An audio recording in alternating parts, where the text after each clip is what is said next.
Hey guys, welcome to Boxing Squared for boxing news and views from around the internet. German fighter Kristian Hammer, he has taken a top spot in the latest WBO rankings to come out. So after I do get into the list proper with its ups, downs and inclusions, I'll also throw in a few thoughts about Alexander Povetkin, because in my view he is circling for that mandatory position against Joseph Parker. Starting at the top though, Kristian Hammer, he now occupies the top slot, rising one place.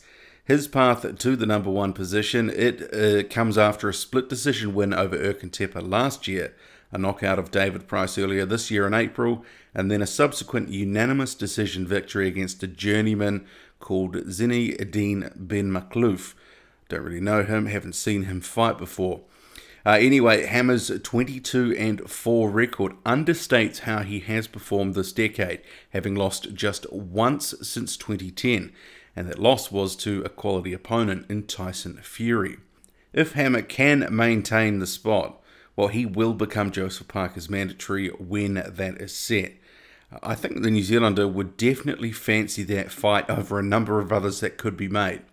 I think he'd actually be looking forward to it. I think Hammer would be the sort of guy that would suit Joseph Parker's style, come forward, and he's dangerous, but he's not quite as dangerous as some of those other guys. Anyway, Huey Fury, who was the former number one, obviously he fought Joseph Parker last month, he plummets all the way down to number 10. So with Fury dropping down and Kubrat Pulev dropping out of the rankings entirely because of his fight with Anthony Joshua for the IBF strap, it allows little-known German prospect Thomas Schwartz to climb 2 places to number 2. In terms of the 23-year-old, I really do still class him as a prospect, so I'm kind of surprised he's gotten so high in the rankings because there are no names of note on his record yet. I'm actually a little surprised that he's continued to rise and rise and rise. I mean, and especially given the fact he's only had 4 fights, total fights, since the start of 2016. I would definitely like to see him in a step-up fight, even if only to prove he deserves to be that high in the rankings. Number 2, there's a number of guys below him who you could argue really deserve that slot over him. At 3, Dominic Breazeale, who is due to fight Eric Molina next month. His last fight out was a good win over talented prospect Izu Agono. At 4, Jerel Miller, he had a good win recently over Gerald Washington a couple months back. So both Breazeale and Miller both up 2 spots, and they are genuine contenders, unlike Schwartz above him, who has still yet to prove he belongs there. Deleon White, he is one of the big movers in these rankings, rising 5 places to number 5.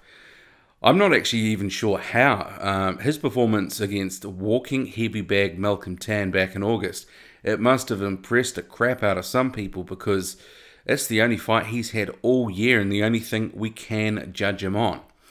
Then again, we know boxing is not always about performance. It's largely with these sanctioning bodies who you know as well. Hopefully White can round out the year with a good fight. I'm not really holding my breath though. He's kind of been sort of stalled at every turn this year. He does deserve a decent fight, but he is one of those cases, and sort of Carlos Takam's another good example. He's just a bit too dangerous where a lot of guys just don't want to take him on.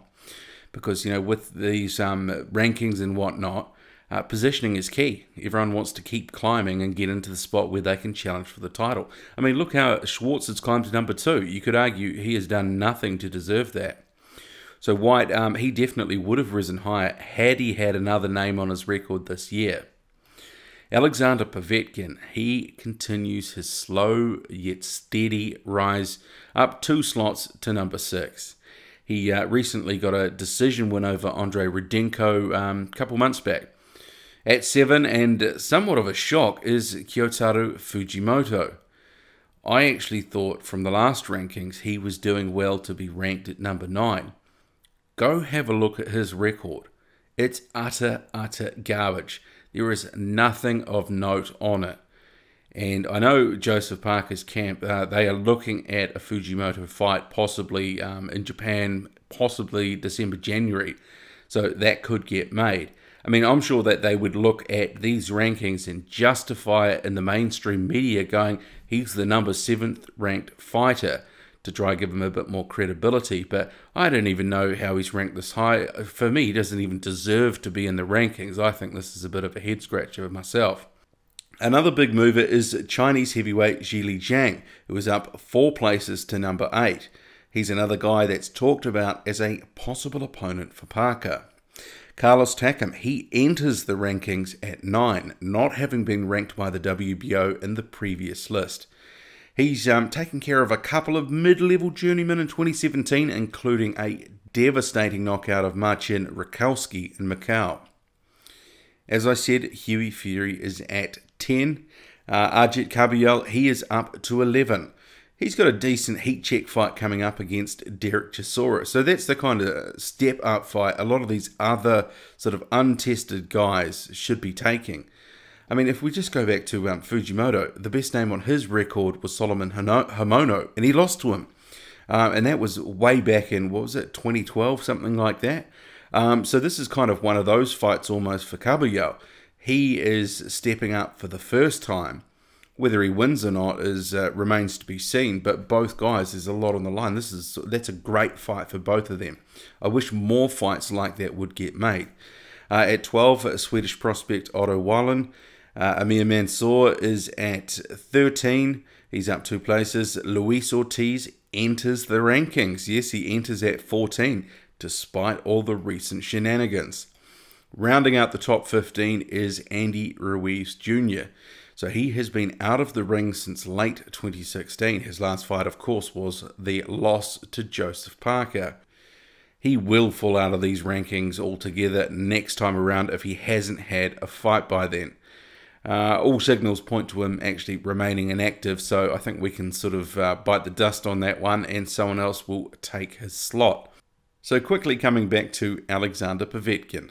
We know he has a fight scheduled for December, and it's been widely reported he's lining up Kristian Hammer, who was always looking likely to replace Fury at the top of the pile.